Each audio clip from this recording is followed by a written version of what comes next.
Many thanks for your time on News Today. To our very first story, and a man believed to be a former member of the Burkina Faso Presidential Guard during the recent coup d'etat has been arrested in Ghana. The police confirmed that the man, whose name has been withheld for now, is on the wanted list of Burkina Faso security forces. Police in the Upper West region arrested him in Golu after they noticed his suspicious movements in the town. Join News' Rafik Salam now reports. This man, his name is Dure Brema.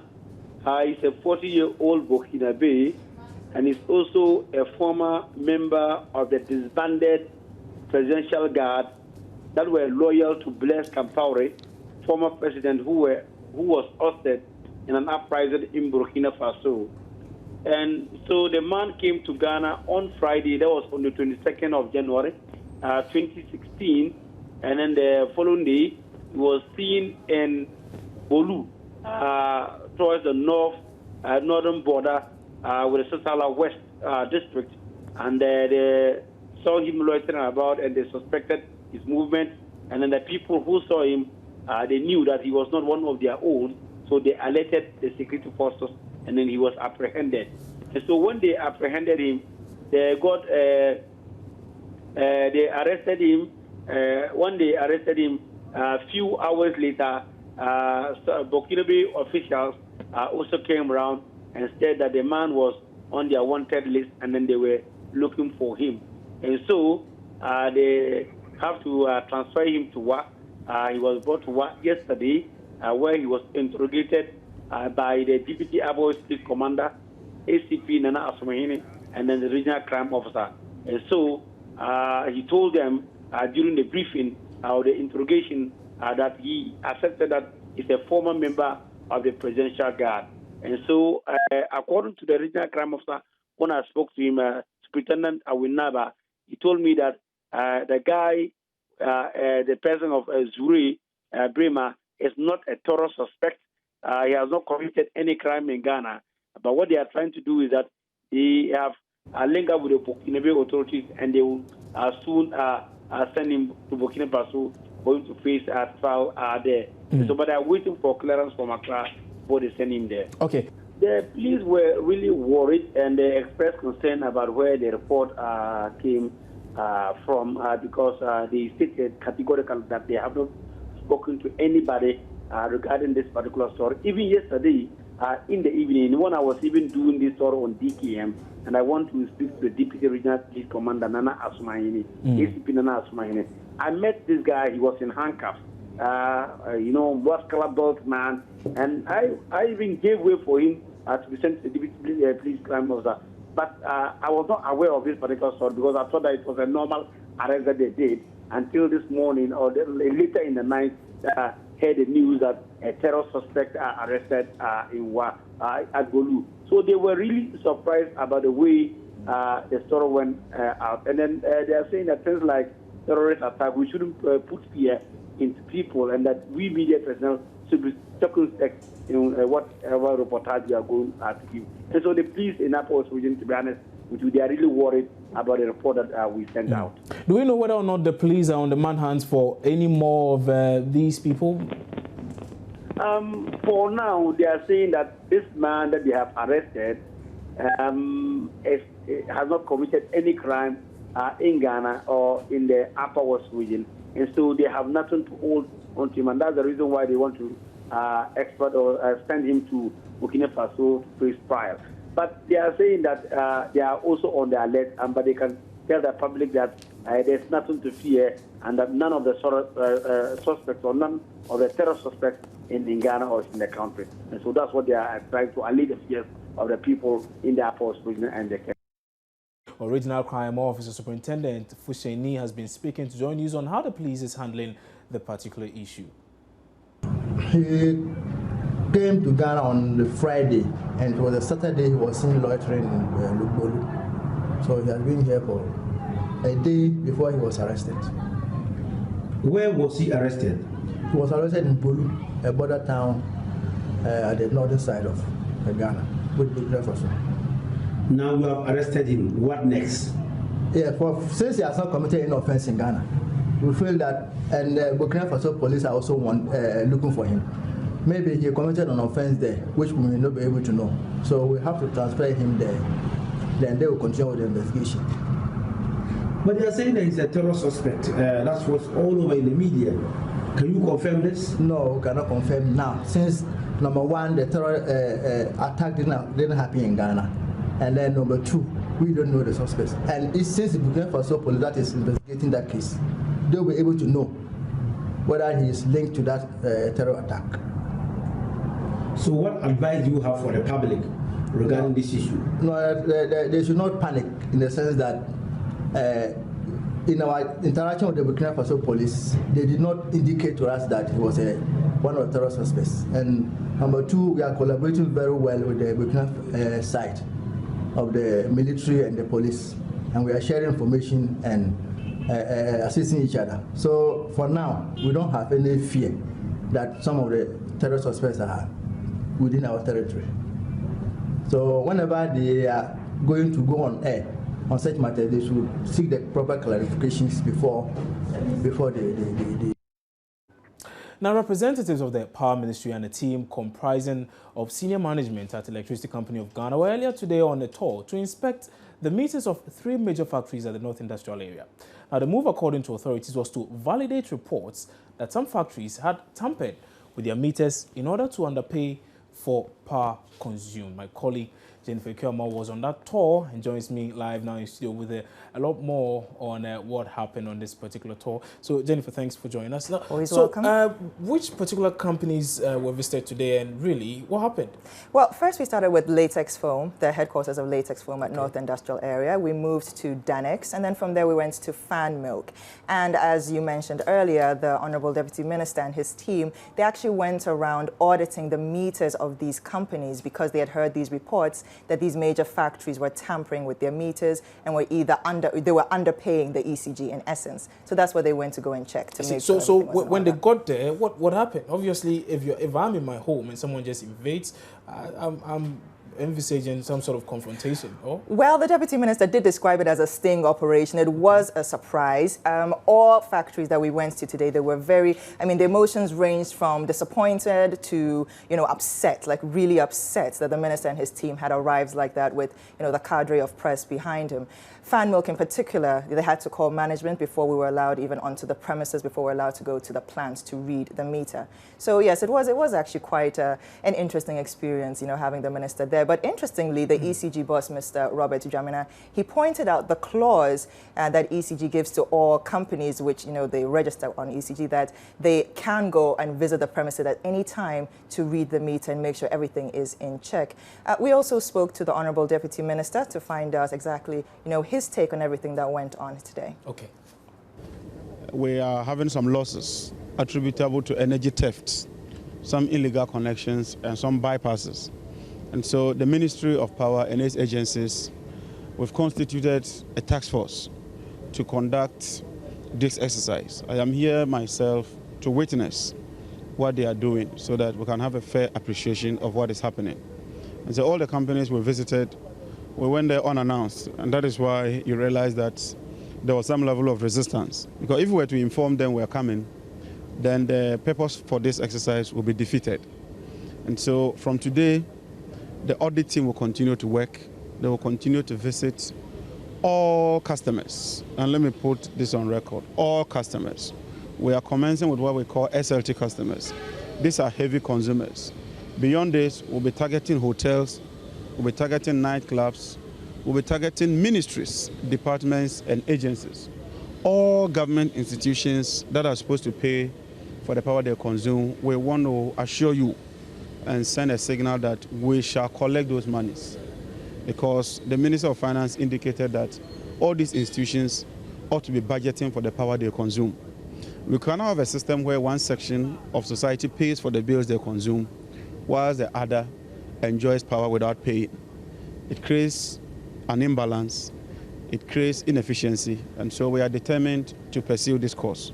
And so I want to caution all those who are bypassing, who are stealing power, engage in power theft and illegal connections, that once we get hold of you, we shall deal with you according to the full rigors of the law. We shall not be lenient with anybody, and let me say anybody, be it institutions, government agencies, hotels, or whatever category of consumers that we have. We have tasked our district managers to constitute similar teams and to continue to audit. And this will not be a one-day event. It's going to continue throughout the year.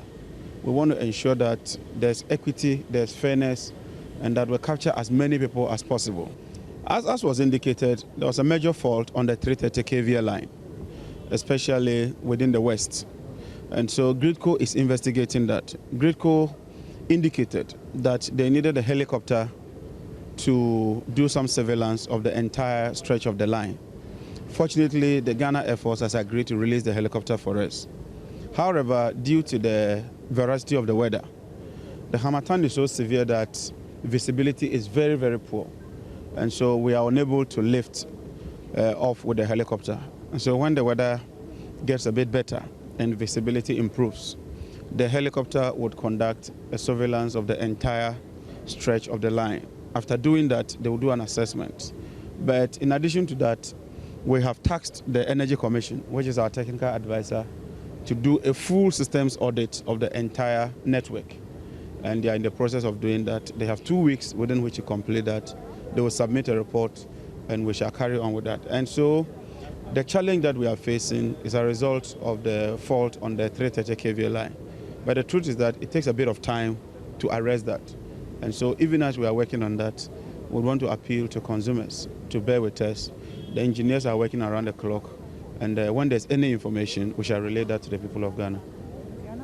And that was the Deputy Power Minister, John Jinapor, in an interview with the media that I still have here with me in studio. Jennifer Kioma, my colleague, was on that particular tour, like I mentioned earlier. So, Jennifer, these are the things that the minister has been saying. Essentially, do we know whether or not they'll be embarking on the same activity elsewhere? And is it going to happen anytime soon? The next time they likely do this, they're going to maybe task smaller groups to do it. Maybe he himself will not be in charge, but they will task different task forces to go around. They're going to all the institutions, the government institutions, as well as the private institutions, factories. They're really going around. Their aim is to collect every penny that is owed ECG and ensure that, yes, they're doing their job. Right. Many thanks for that particular update. And Always that welcome. was Jennifer Kioma, my colleague right here at Joy News. We'll be bringing you a lot more on that subsequently on the Pulse, which airs at 3 p.m. on this very same channel. But away from that, and in addition to coping with upward adjustments in utilities and fuel, consumers of sachet water will from Monday have to brace themselves to pay more. Now, this follows a decision by the Sachet Water Producers Association to increase the price of sachet water due to what they say is the high cost of production. My colleague Sena Munto was at a media briefing held by the association a while ago and joins me on phone now with more on what transpired. So, Sena, good afternoon. Thank you. If you can hear me, what really happened? Okay, so we do not have her on the line now. Once we have her, we'll bring you that particular story. But let's take snippets of that particular thing that transpired at this media briefing. If you take the commercial rate, it used to be 3.8 Ghana cedis per cubic meter. The new rate is now 8.36 Ghana cedis per cubic meter, representing 120%. The industrial rate has also moved from 3.8 Ghana cedis per cubic meter to 10.07 Ghana cedis per cubic meter, representing 165%. Sachet water used to be part of the other rate, but now they recategorized it on standing on its own. It used to be 3.8 Ghana cedis per cubic meter, and it is now 11.21 Ghana cedis per cubic meter, representing 195%. Now, another category is the special commercial, into brackets, bottled water. That one moved from 10.07 to 50.76. It also used to be part of the industrial listing. I think at the last increase, it was recategorized, and we kept quiet over it, but we noticed that it's getting worse and worse. From the above rates, we can conclude as follows. that the rates, as indicated for business entity, first and foremost, is discriminatory. That's the first one. Number two, you can see that the rates highly promotes the consumption of alcoholic beverages and discourages the production of water, for that matter. Third one, the rate actually discriminates against the Ghanaian entrepreneur. You're still watching News Today here on your Joy News channel on Multi TV. Time for a break. When we come back, we'll bring you a lot more stories. Stay tuned.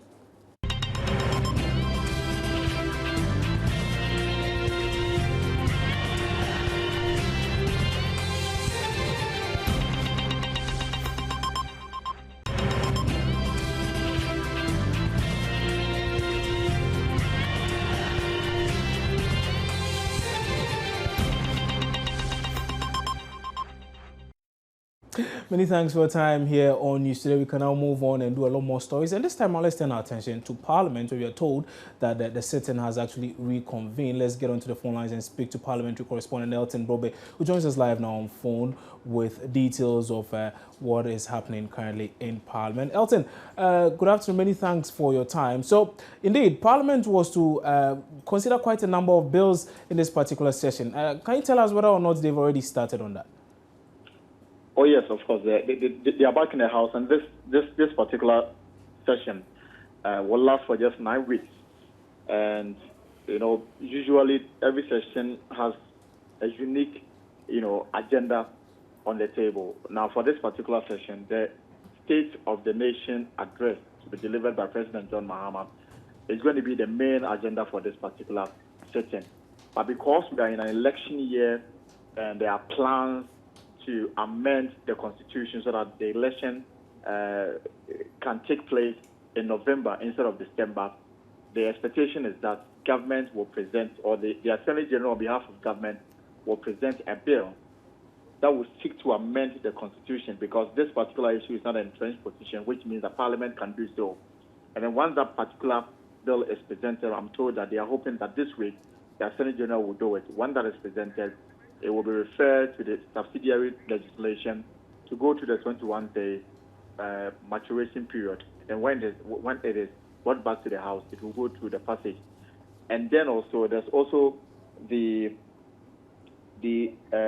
presidential transition bill, which is also looking at the time frame within which the transition or the transfer of power can move from one certain president to the elected one. They want to ensure that there will be a lot of time to address this particular issue. So these are the key issues that will dominate Parliament attention within this session. But next week, what we've been told by the Speaker is that the Italian Prime Minister, Matteo Renzi, will be in Ghana, and among the things that he will be doing, he will address Parliament of Ghana, and that will take place next week in the House. But beyond all of these, there's also the Legal Service Bill, the Prison Service Bill, the Road Safety Bill, and then the almighty Right to Information Bill 2013 at the consideration stage. They hope to deal with all of this within the period. So these, you are looking at a packed, session. But because we are in an election, you also expect that they're going to allow for some flexibility to allow members to move in and out of their constituencies within the period. Many thanks for that particular update. Parliamentary correspondent Elton Brobe. And from Parliament, let's turn our attention to the courts. And we're told that the 48-year-old British national Arthur Simpson Kent was to reappear before court today after being remanded at the last hearing. Now, Kent is alleged to have fled to Ghana following the death of his former partner, Miss Blake, and their 2 sons. Now, let's get more from a man in court. Kwacha Afreniama joins us now with details of what happened in court earlier today. So, Afre, what exactly transpired in court today? Well, state prosecutors say that they've received some detailed documents from British authorities that directly implicate Mr. Kent in the murder of his wife and 2 children. This evidence contained in this document, which the state prosecutors describe as overwhelming, according to the lead lawyer for the state, Rebecca Ajalo, has CCTV footage chronicling the time Mr. Kent, that's the accused person, left his family home where the alleged crime took place, withdrew money from the ATM and boarded a plane to Ghana. In fact, the footage of the time he arrived at the Kotoka International Airport also is contained in this document. The nearly 200-page document, according to state prosecutors, also provides a vivid account of how the murder itself took place. But his lead counsel, Justice Sai, is unhappy about what he describes as the state prosecutors or the AG's department keeping them in the dark with all this information, because at the last hearing, this is what his lead counsel said, Justice Sai, that the judge ordered directly that they be provided with any document that will help them in defending their client, but the AG's department has failed to do this. Currently, they've asked for a 30-minute break, which the court has granted, and this is to allow them to review this new fresh evidence that the state has, so that they can proceed with the hearing. Right. Many thanks for that particular update. Kwacha Ferniama and Kwacha Ferniama is a senior journalist here with the Multimedia Group. You're still watching news today here on your Joy News channel on Multi TV. We're taking a break. We'll return shortly with a lot more. Don't go away.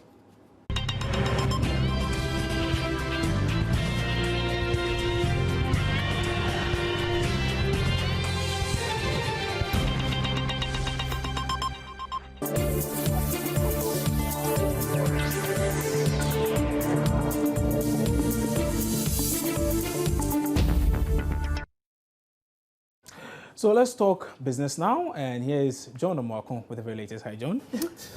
So, great afternoon, great business. Very great one, exactly. Right. So, yeah.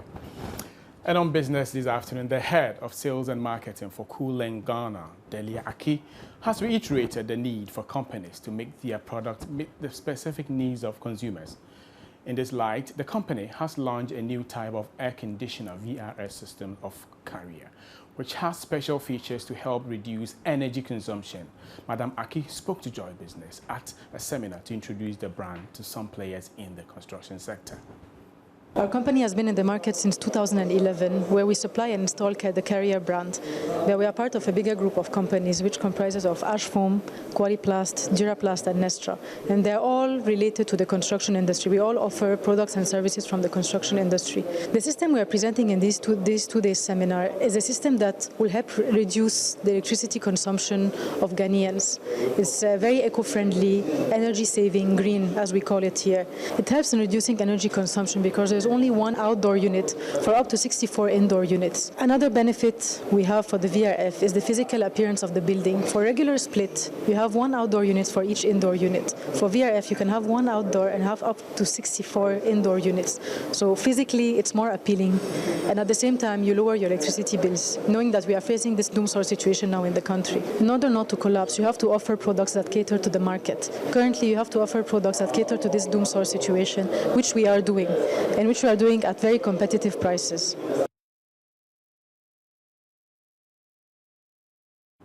Dalia Aki is the head of sales and marketing for Cooling Ghana. And the Monetary Policy Committee of the Bank of Ghana would later today take a decision on the policy rate, which has implications for banks' lending rates. This would climb as its first economic review meeting for this year. Given the current trend of inflation and the cedi depreciation, many analysts have predicted an increase in the policy rate, which currently stands at 26%. But a few, like policy analysts with the Institute of Certified Economists of Ghana, Gideon Emisa, believes, contrary to the general suggestions, reducing the rate may just rather be an answer to controlling the rising inflation. Bank of Ghana to keep the rate unchanged could also mean that the interest rates that banks will pay on monies taken from the central bank may not witness any increase, a decision that will not impact negatively on the cost of borrowing in the country. According to the governor of the central bank, Dr. Kofi Wampa, the policy rate was not increased because there wasn't any threat to inflation and economic growth outlook. The committee has decided to maintain the policy rate at 26%. The latest release by the Ghana Statistical Service puts inflation at 17.7% in December 2015, up marginally from 17.6% in November and 17.4% in October. This indicates some moderation in price movements over the previous month. The slower pace of inflation reflects the tight monetary policy stance and ongoing fiscal consolidation. The committee therefore concluded that the current tight monetary policy stance, supported by the continued fiscal consolidation and improvement in the energy situation, would provide the necessary impetus to rein in inflation pressures. The governor assured businesses that there are measures in place to ensure the local currency does not depreciate to worsening levels. That wasn't the case much earlier. So we still see people buying ahead of even their needs for it. And we are also taking our policies. We continue the tightness of monetary policy. Fiscal consolidation will continue, and our normal flows. What we have also stepped at is smoothing the flows. You know that most of the flows come in the fourth quarter.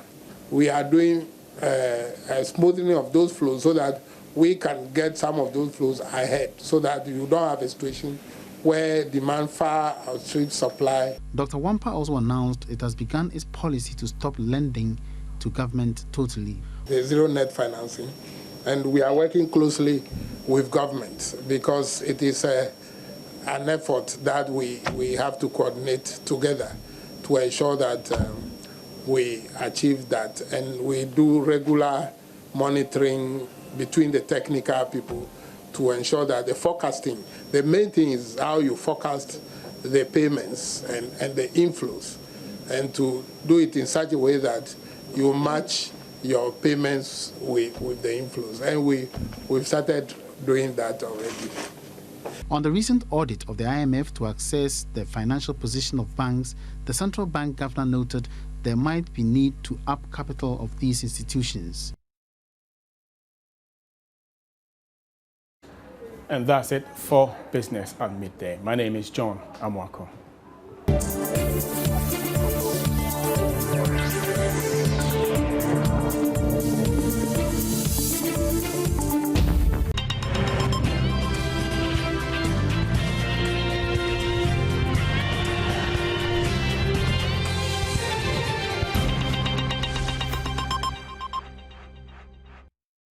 Well, time for sports, but before we bring you that, let's chip in this particular story that's now coming in. And the Ghana Cocoa Processing Company has shut down 2 of its 3 factories indefinitely, with more than 80 of its workers asked to go on an indefinite leave. Now, there have been conflicting reasons for the closure, with workers alleging that management is unable to buy the cocoa beans. Management of CPC, on the other hand, says the shutdown is for routine maintenance work. John Isis Kwetinati has been to the factories in Tema to interact with some of the workers. Company now, they are handicapped because you can say whatever you want to say, unless, of course, a savior comes from somewhere to inject. We need capital to inject to this company so that, as for beans, it is there. You know, if you don't have money, I mean, cash in the hand, back that ground. Those who have money, they are working. If you like go to the free zone board, you see a lot of cocoa processing company working. But here we are. So that is our problem. So for me, if things are not moving well, how can you even get welfare issues for your workers? Indeed, the arrangement, the understanding between the ICU and management is that should the maintenance exercise even exceed your leave days, then it means that it must also be catered for appropriately. So they are just using the maintenance period, okay, to ask workers only in that section. Not all the workers are going. The factory is not completely shut down as the message went out. No, not at all. So the group of workers which are asked to stay home for the maintenance period is just to allow the maintenance to be carried out, and it is like the leave days, and it will be paid for. They will be coming back after the end of the maintenance exercise. And when is the end of the maintenance exercise? You cannot tell exactly, but this is not the first time it has happened in cocoa processing company. It is not an annual ritual, though, but it is not abnormal in the scheme of things in the factory here. No, not at all. It could be a week. It could be 2 weeks. Did you ask management how long this maintenance? Wakwetinati has also been interacting with management of the company to find out how long this closure will last. We have laid off workers. What is happening is this. Every year we have what we call shutdown maintenance, where we shut the factories down for rehabilitation and for repairs and so on and so forth. Now, last year normally it takes place, such maintenance takes place around Christmas period. So when the workers are home, then we undertake the maintenance. So normally we ask them to take extended break, beyond the Christmas. Now, last December we were not able to do it because we were in the midst of some contract that we had to execute even before the end of the year. This contract finally came to an end around first week in January. So we felt that this is the time to do the maintenance. So we've decided to shut down the factory whilst the workers go on leave. Not that they should go home, but they are we have asked them to take their annual leave. Now, let me put it in context. We have 3 factories in our premises here. We have the chocolate factory, I'm sure you know the Golden Tree chocolate. It's produced from a factory called the confectionery factory. Then we have other operations which is basically processing from raw cocoa beans into what we call semi-finished products. Now, 2 factories in the factory do that, they take that operations. Now, it is these 2 factories where we're going to have the maintenance, and therefore we ask the workers to go home. The confectionery is in full production throughout. I mean, there's nothing like they're going home. Again, almost all the supporting services are also at post. It's only the factories that are going to be that are going to undergo rehabilitation, where workers are being asked to go take their annual leave. And we'll bring you that full interview plus lots more on our news and news analysis program, The Pulse, which airs at 3 p.m. on this very same channel. You're still watching News Today. Like I mentioned earlier, time for sports after this break.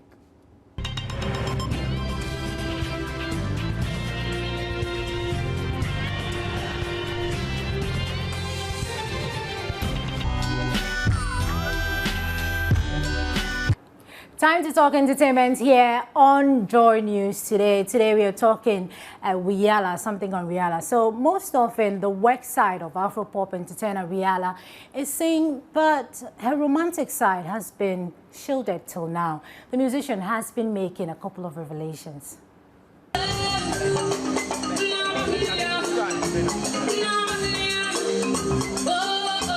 According to the musician, she prefers a man who understands her, not one to control her, adding a man who displays a little jealousy is fine with her.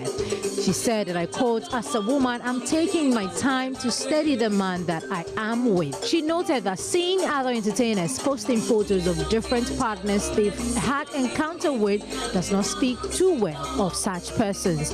Riala stated that she keeps the communication line between herself and mom open, and he's her mother's counsel that a lady needs to keep her privacy private. Because of the androgynous image, Riala stated some lesbians make passes at her, recalling, "One lesbian kissed me after a performance.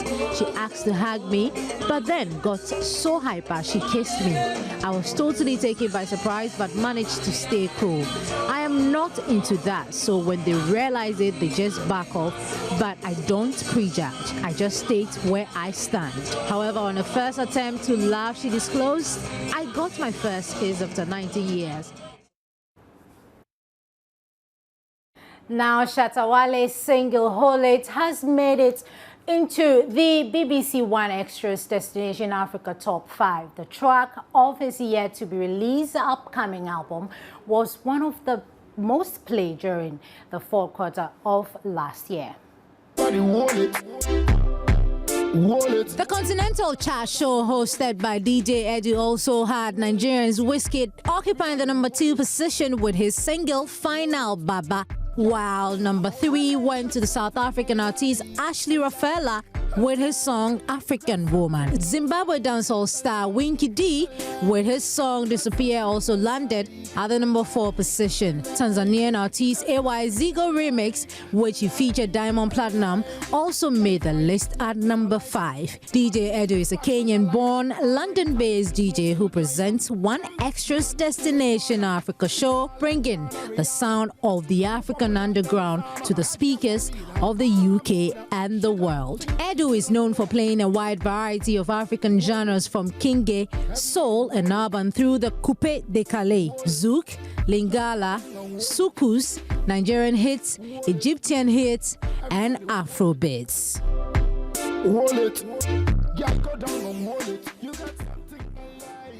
That's it for the segment here on Joy News Today. My name is Becky.